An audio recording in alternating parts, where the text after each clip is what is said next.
Good evening, goblins and ghouls, and welcome to the only podcast about music. Blood, guts, skeletons. Play the theme song.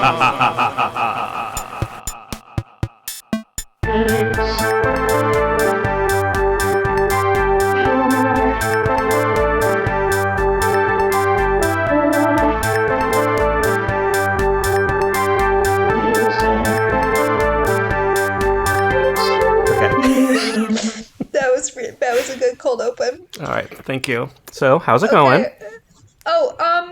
Really good. Really good. You know, how are you? I'm doing well. I'm hanging out with our daughter. Yes, Gigi. our daughter. Our cat daughter. Yes. Welcome Gigi, and welcome to the listener. To thanks for the music. Where no we one talk. else is doing this. Yes. It's groundbreaking. Groundbreaking podcast where each of us is going to talk about music. I think I've already said this once or twice. I'm going to try to say no more than like 5 times. So let's just round it down to 1. And if I hit 5, I've got to do something like zany and random as a punishment. Oh, I love that. Okay. That's fun. Okay. I don't know what it is. Fun. You can decide what it is if I hit that. Can you like edit in like a little like dinging buzzer every time it's said, just to give you more work? Yeah, that's good, and I like that. But I think that's wise. I just said it. That's 2. Out of here. Okay, hey. We're at 2. That's fine. Do I count? No, you can say it because you sound normal when you say it. Thank you. You been listening to some good music lately? Honestly, I've been listening to some good music. Not a ton. Oh, I do have to say, we don't have to spend a lot of time talking about it, but the new Lil Nas X is really, really good. Oh, yep. And everyone should listen to it. Because he's the only musician.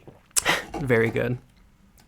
Hey, what seltzer are you drinking? It's time for the seltzer check-in. Oh, her little foot. Oh. It's the seltzer check-in music. What are you drinking today? LaCroix Lime, bubbly mango, or are you drinking something different? I am drinking a LaCroix Black Raspberry. Oh, it's pretty good. That sounds tasty. It is good. My mom got it. And it was a surprise, and I'd never had it before, and it's really good. It was a very pleasant surprise. I have to keep my eyes out for that, because that sounds very good. Are you drinking anything? Yeah, I am drinking. This is a brand called Rambler, and I got it on sale at the Fresh Market. It is nice. Rambler Lemon Lime, Texas limestone filtered, baby. Love that. Yeehaw. Texas sparkling water. Yeah, so that's what I have. Don't mess with Texas. It's pretty good. It's a decent lime. Nice. With a hint of lemon. That's good. That's 3. Oh my god. This is gonna be hard. We're like 2 minutes in. We can do it. You can do it. Okay, you can do it. That's 3. So my thoughts on, I guess, lemon LaCroix or lemon sparkling water is it always weirdly like kind of tastes like lemonade but doesn't taste like lemonade. I'm just not. Yeah. I'm more like lime with a little bit of lemon, not just like straight up lemon. I agree with you. The lime is perfect. Lime is Chef's unbeatable. Kiss. You cannot. It's flavorful. To say LaCroix is a little bit too much lime for my taste. We talked about this. Yeah, bubbly is definitely the king, I would say. Yeah, I agree. And that's seltzer. That's seltzer, baby. That's seltzer, baby. Love that Lil Nas X song, Seltzer Baby. Seltzer, baby. Yes. Yeah. Cool. So Should do we we know who get wants to into go the first? well? Are we going by turns, or is it if we were going by turns, it would be your turn to go Okay, first? yeah. I can go But first. that doesn't have to be the No, I'll go case. first. Okay. Full disclosure, I have prepared basically as little as possible for this. I Great. picked out a song, and I was just like, I didn't really feel the need really to do any research, so I'm just gonna kind of talk about my stuff, like my personal experience with it. I Okay, love it. so I will tell the listener the I will my song selection for this episode is "Let's Get Fucked Up and Die" by Motion City Soundtrack, Oh, and I can kind of talk about the Commit This to Memory album overall a little bit as well, because that entire album is a masterpiece in my opinion. But for right now, let me send you that. Hold on. okay. Okay. All right, we're back. I that that made me very nostalgic. That made me Mm-hmm. that touched me in a way. And as you know, I never really listened to Motion City Soundtrack. I listened to it because you would play it in the car. That is the Mm-hmm. only way that I would listen to it. But I like that song. I do. It's kind of just like, yes, I'm in my 20s. Yeah, I'm in my exactly. 20s. That's it. That's Yeah, it. 100%. So I first got into Motion City Soundtrack when I was probably in like seventh grade or so. I was in middle school for sure. It was probably my friend Kevin Davis who showed them to me. And like I've only listened to this album, Commit This to Memory, and the one I think that came before it, I Am the Movie. But they're both just so good. That was four. One more. One The more. one more, I've got to do something random. One, like extremely catchy vocals, very easy to sing along to, very fun to sing along to. This is sort of an example also of like music that has a synthesizer in it that isn't necessarily like an electronic band. But I do think that one of the reasons that I like this so much is the synth work that kind of goes on, sometimes in the background and sometimes more at the forefront. Like, I think Bond the Music Industry is probably another example to that end, sort of keeping with the theme of me like kind of going more into the realm of electronic music. But I saw them, so I've got the poster behind me actually. So I saw them in 2005 in Indianapolis at the Egyptian Room at the Marat, and they played with Fallout. 2005? 2005. Oh, so that How would have old been. were you? No, I was in like sixth grade then. Yeah. Dang, I was a baby. I was 10 years old. Okay, you were like 13? Yeah, that makes sense actually. Yeah. Oh my god. So they played with Fallout Boy, The Starting Line, Boys Night Out, and Panic at the Disco. And me and all of my friends were like, "Oh my god! Like this is like the best thing! Like all of these bands that we all love. Like it was just like it was like a super tour. It was like a super group tour of like all of these sort of fake emo pop punk bands, and like we were just so excited, and it was so much fun. The keyboardist for Motion City, I heard an I don't know that didn't count. That doesn't count? No, it didn't count. The keyboardist was doing like backflips off of the keyboard stand and like handstands on the keyboard stand, just like super wild stuff. Really great show, really fun. And this album, the album that it comes from, Commit This to Memory, has just always sort of stayed with me from the time that I was like 12, 13. I remember one of my English classes at IU, the assignment, I think it was like a poetry unit or something, and the assignment was to bring in a song that we felt embodied or used poetic devices, or that the lyrics sort of were poetry. And I showed this song to the class as my example. And my teacher made some really great points.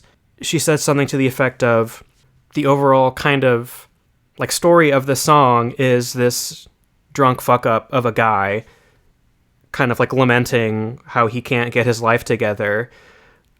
But like it's also a lot deeper than that. Like she pointed out that he uses the word visceral. Like that's not a common word to use. You know, like this isn't just like some, I don't know, like there's Drunk like punk song. Yeah, exactly. It's not a drunk punk song, which I mean, drunk punk songs are fine or whatever, but there's like something going on here.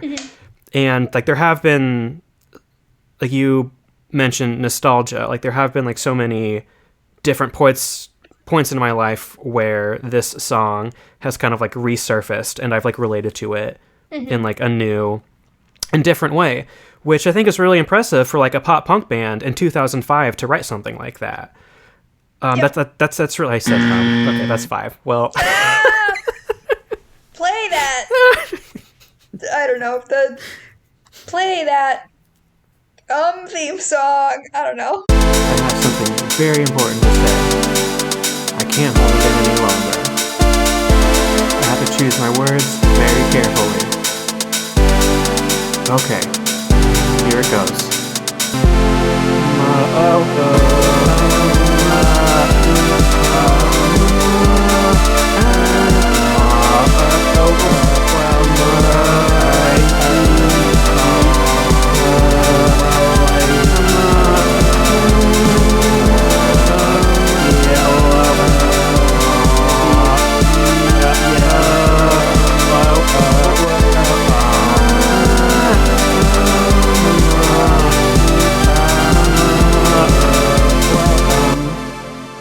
Okay, all right. I'll make an theme song. That's fair. The song. The song. Okay. Yeah.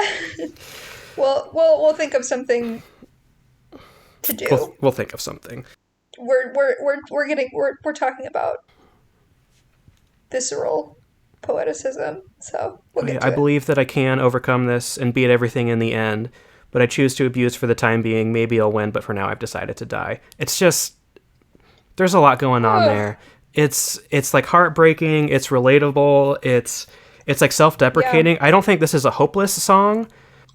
I'm just gonna say as many times as I want now. Fuck it. Let me be me. I did this to myself. You did. You could have given yourself a higher number, but I could have given myself a more realistic number. I tried. That's okay. But yeah, it's a really catchy song. It's really fun to sing along to. It's beautiful lyricism. The music overall is great. I think that I have tickets to see Motion City like in January with like you Devin. think you do? I'm pretty sure that Devin bought me a ticket. I'm gonna go with Devin and Corey and maybe Colin and other people. I don't know. I'll have to. I feel like that's a thing. Who knows if that will even happen anyways, but yeah. So yeah, I think the song is very, very beautiful, and I think that the whole message behind it is something that is so relatable. So I don't know, that really touches you.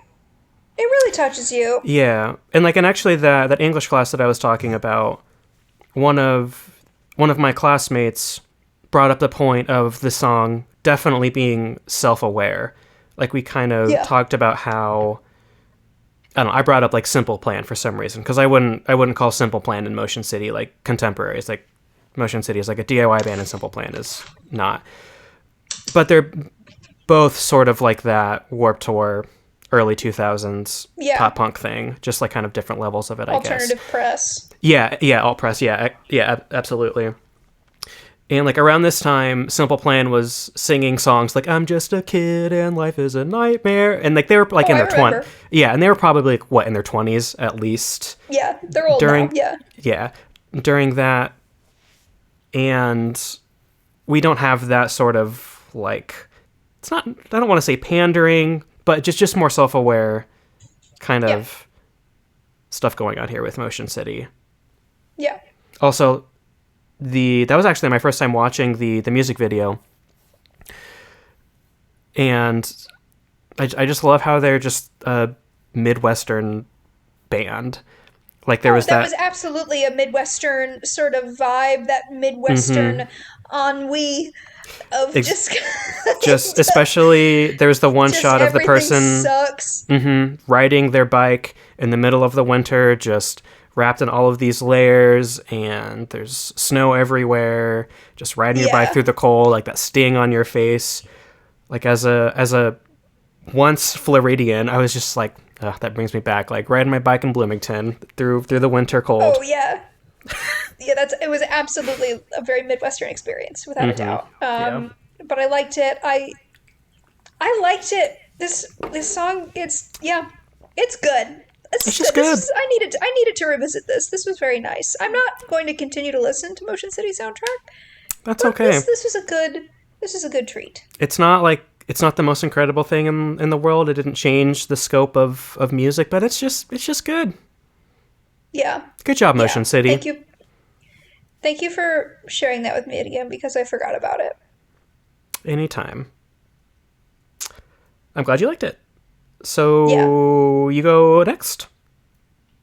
All right. I'm going to go next. Okay. So I also haven't watched the music video for this song. So this is the theme Okay. is neither of us have seen the music video. So I am talking about, because, okay, so I was walking down the street like a month ago, and this song came up. And I was like, ugh, this song is so good. And every time I hear this song, because I keep forgetting. I'll forget about it, and then it'll pop up, and I'll be like, "That's right. This song is sick. This song is incredible. This is such an incredible piece of music." So, how do I? Oh, here's the general chat. We are going to listen to "Goodbye Horses" by Q Lazarus. So you have famously told me many times that you do not like Silence of the Lambs. I have never You said don't that. like that movie. I've never Yes, said you have. I thought you didn't like it. No, it's a running joke that you always think that I've said that, but I have not said that ever. Well, I guess the joke is still going, because I thought that you hated it. No, it's fine. Have you seen it? Yes. You've like seen once. it, right? Okay. Yeah. So you know the scene, the infamous scene where, okay, and yes, there is a lot to say about Silence of the Lambs, and about, there's a lot of discourse surrounding it. Objectively, though, it's a very good movie. Anyways, the scene where Buffalo Bill is in the mirror and he's doing the whole "Would you fuck me? I'd fuck me." That whole infamous little moment. This is a song that's playing in the background. Oh, okay. And this is what made the song wildly famous. So let's watch the music video. I have seen Silence of the Lambs. I do not remember the song at all. That's great. It's a great song. It's literally just playing in the background of that scene. Uh-huh. It's so good, and I kept forgetting about how good it was, and then it keeps popping up, and I keep saying, "Oh, that's right! Oh, this song is so good." It's a wild story. It's a wild story. First of all, Q Lazarus, her voice is incredible. It's just so like deep, and oh god, it's so good. It's so good. Yeah, just the whole, and it's a whole band. And Q this, Lazarus. yes. So Q Lazarus is Q Lazarus, whose real name, there's like not a lot is known about her. So her real name is Diana or Diane Lucky. No one's sure. Okay. Yes. So she is in this. It was a part of a band that had a couple other people in it. And so this song in particular, it was written and produced by a man named William Garvey. So she didn't actually write it. And according to William Garvey, this song is about transcendence over those who see the world as only earthly and finite. The horses represent the five senses discussed in the Bhagavad Gita and the ability to lift one's perception above these physical limitations and to see beyond this limited earthly perspective. So, incredible. This song was also in Grand Theft Auto 4. Hell yeah. Fun fact. Transcendentalism and Grand Theft Auto go hand in hand. Maybe. I don't know. I've never played. So, anyways. In this essay, I will. I wouldn't be... So this song is just is that whole sort of like transcendental sort of hippy dippy, really cool Mm-hmm. with just beautiful like dark wave sort of Yeah. sound. So they've done a couple other things. They okay, backtracking. So the alleged story is that Q was just driving a taxi. She used to drive a taxi, and she used to nanny for a man named Swan. And so she was driving this taxi, and the director, what's his name? Is this the gentleman? Yeah, okay. So the gentleman who directed Silence of the Lambs Mm-hmm. got into her cab, and uh, she asked him, "Hey, are you in the music industry?" And he said, "No, not really. I'm in the movie industry." And so in her cab, she played her demo, and the director, Jonathan Demme, was like, "Oh my god, this is incredible. This song is amazing." Mm-hmm. So, so obviously, when you first heard it off the bat, equally, like this director was like, "Oh yeah, no, this song is incredible." So he got her to work on Silence of the Lambs. She also covered a Talking Heads song for his other film, Philadelphia. Oh, like the So that, Philadelphia movie, like yeah, the HIV/AIDS movie. yeah, Okay, I didn't know that was the same yeah, director. Okay. and she's also like has a cameo in it, I think, like Oh. singing. Mm-hmm. So she's in it. So Cool. and then that was it.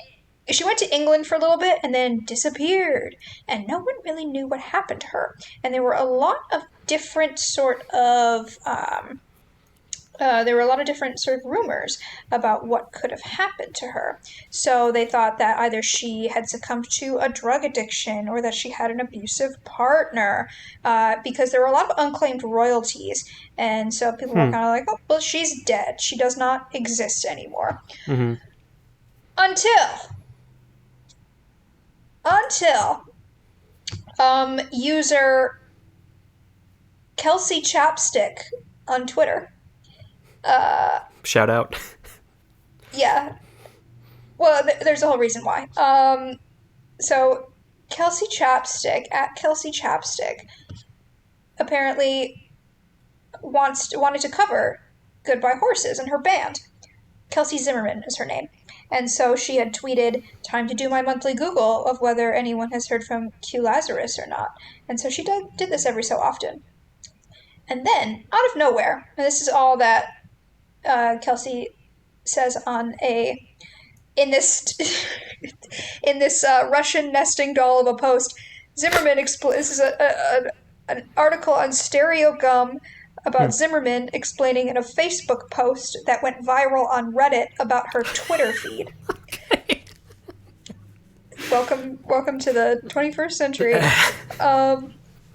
So she had said yesterday out of nowhere. I'm just going to read it. Yesterday, out of nowhere, a woman claiming to be Q Lazarus tweeted back at me saying she was indeed alive. I thought it was a joke, so I simply responded, "You're my new favorite account," and thought nothing more of it. This morning, the account tweeted, "Any questions?" To which I responded, "A whole email's worth, actually." Then she got a direct message. And so Q Lazarus, allegedly this woman, says, "Hi, sorry to bother you. I just wanted people to know I am still alive. I have no interest in singing anymore. I am a bus driver in Staten Island. I have been for years. I see hundreds of passengers every day, so I'm hardly in hiding, or dead. I have given Thomas Corton, dazed, my phone number and address just to confirm I am quote unquote real. Sorry if this is a boring end to the story. I am going to come off Twitter soon as I find it odd. Please take note of this message in case anyone else is interested. Thank you." So now, there was some digging that was done, and Kelsey discovered that there was, in fact, a Diane Lucky who filed a lawsuit against a Staten Island bus company for not having a single woman driver.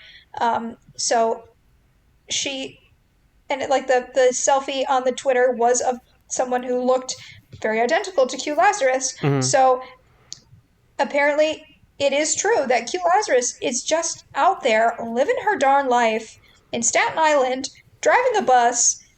She Just said working as a goodbye, bus music driver. industry. Hell yeah. Yeah, she like sang this, she didn't write it. She sang this incredible song, and then she just dipped and is Love living it. her life. Hell yeah. And now so many people have covered the song because, Mm-hmm. once again, it's so good. Yeah. And she's just up there in Staten Island. Yeah. And then there was a whole big thing about how Stereo Gum kind of stole this whole story without Mm. giving Kelsey Zimmerman any credit. So I wanted to emphasize that this was all for the thousands of people that listen to us, that Kelsey Yes. Zimmerman was the one. This is all her work. So yeah, What so a that's the what story an of Q interesting Lazarus. story. I just think it's wild, and I love that song. Yeah, I love songs like this where there's sort of a brooding, ethereal, dark sort of music going on in the background, but then you still have Dark wave. really good, yeah, dark wave, I guess, but still have really catchy singing on top of it. Even if it's like simple and kind of more minimalistic like this is. I just love that. I think that works so well. I think Nick Cave does that really well. That's one of the things that I like about Oh, absolutely. yeah, some of the songs that I've heard of Wait, his. finish that sentence. One of the things you like about Nick Cave? Yeah. Yes. For the listener out there, Hannah likes Nick Cave. I do. Yeah, no, it's. I also, I don't know if you saw in the YouTube, in mine at least, the next video up was 10 hours of Goodbye Horses. So 94,000 views. I bet. That music Yeah, video was really fun too. There's like runes and there's like an altar with a horse, with like a a horse. little tiny horse. Yeah, horse Yeah. figurine in it. Yeah. And then the dancing, there was someone just dancing in a park. It's really good. It was a mood. It was great. Yeah. Yeah, and it's, I don't know. And it's also, I think, I do think part of it also has to do with the fact that it is in one of the most iconic scenes in film. Mm-hmm. That definitely helps. And it really sets the mood for that too. It sets the mood for like, this is sort of a weird thing. He's about to kill this woman. Let's put on some sick tunes. Yeah. Yeah. Right on. Good. That's Q Good Lazarus choice. with Goodbye Horses. Damn. Thank you. Thank you for showing me that very good song. Hell yeah. Great. What good music. So we will go to trivia. Yes. Yes. Okay. Again, I forgot. I always forget that we have a trivia portion. Yeah, I'm looking up trivia. I'm looking up trivia right now, so you're all good. Okay, thank God. Okay, so I will do mine. Do you want to do one question or two questions a piece? Please, one.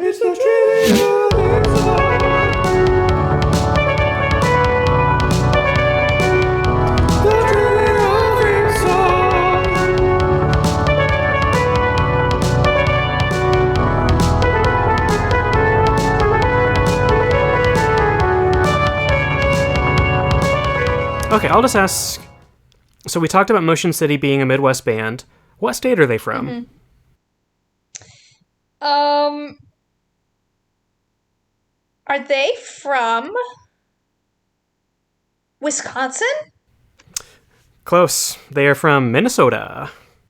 Oh, nice. Yep. Close though. Good. Okay, I was close. All right. From Minneapolis. Oh, that makes sense. Mm-hmm. So they are good Midwestern boys. Yes. All right. Hit me with your trivia. Okay. Famously, Anthony Hopkins plays serial killer Hannibal Lecter in Silence of the Lambs. Who was first offered the role of Silence of the Lambs but turned it down because he found the script to be distasteful? What famous actor? Famous actor. What year it came out? It was like early 90s. 90. Was it 93? Was the year I was born? 91. 91. It's old. Who was like a serious actor at that point in the 90s? I have absolutely no... Harrison Ford. Incorrect. It is Sean Connery. Sean Connery. Can you imagine him? Clarice. While the lamb's still screaming. God, no. I made myself laugh with my Sean Connery impersonation. That was very good. Have either of us ever gotten trivia questions correct? No. I don't think so. No, we have not. We'll have to do something special the first time that happens. Maybe... to remember that we have trivia. Yeah.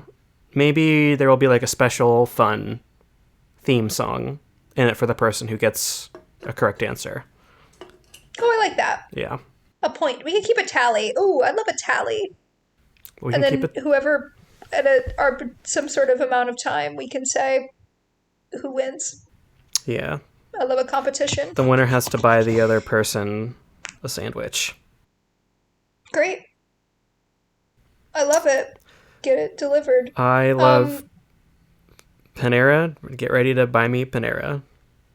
You want that Mediterranean veggie, right? I've actually been switching over to the modern Caprese. Oh, you're really getting back in touch with your roots, huh? Exactly. Fun fact. How does it feel to be an Italian American these days? Is it good or is it bad? Actually, I'm happy that you brought that up in honor of Italian Heritage Month. Is it Italian Heritage Month? It is, yeah. Oh my god, well, congrats! At least I think it is. Twitter told me it was at one point. I don't know. Maybe it was a joke.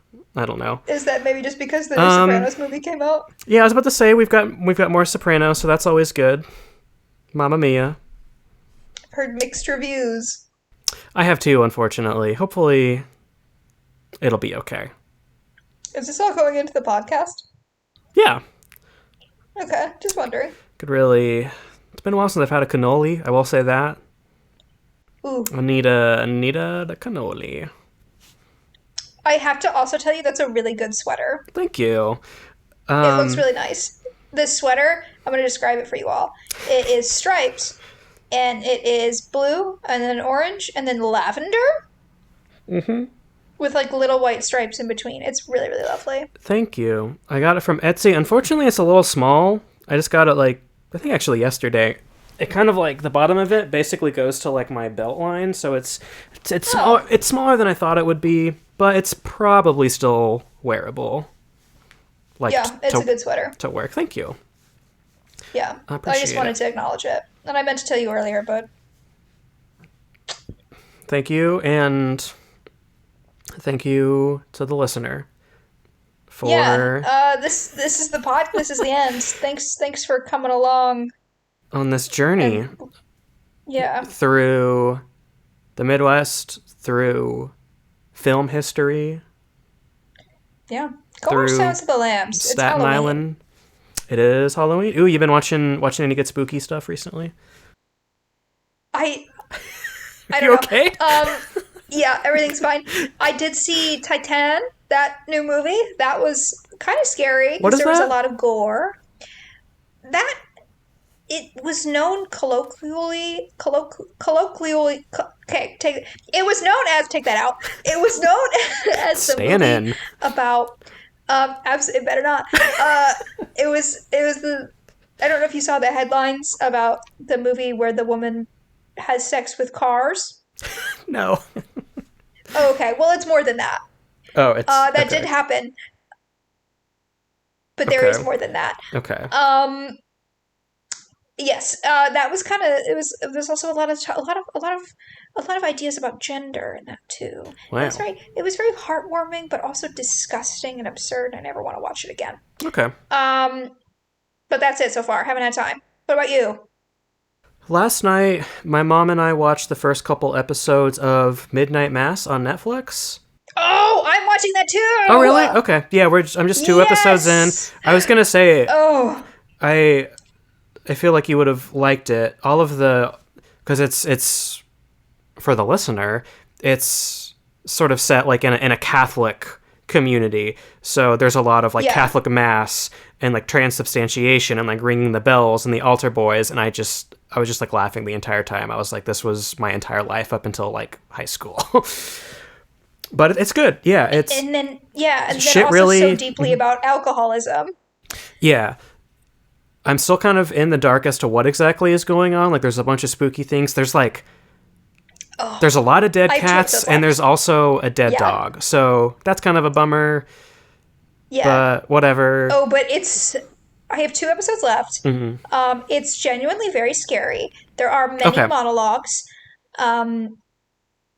But it's I really am enjoying it. I have to finish it. I'm going to try and do that. Because I wouldn't say anything that I've seen is like necessarily scary yet. It seems like it's definitely a slow burn, but I am into it. I think it's definitely just like mood setting and introducing all the characters and everything, which is fine. Did you watch? Yeah, for sure. Did you watch The Haunting of Hill House? No, I didn't watch any of those. I tried to read the book, the Shirley Jackson book, but I kept falling asleep. Haunting of Hill House is one of the spookiest things I've seen, for sure. I didn't watch it. Should I watch it? I recommend it. I do have Shudder again, by the way, if you want my Shudder login. We don't have to put this in the podcast, but is the podcast over? Because now we're just chatting. We can wrap it up. Do you want to do your own spooky outro? Hold on, I will introduce. You're going to be a ghost. I'll introduce you. Okay. Is that right? Okay. Well, thanks everybody for listening. I guess all there is to do is introduce my new friend who's gonna end the episode. My friend, the Ghost. Thank you for joining us.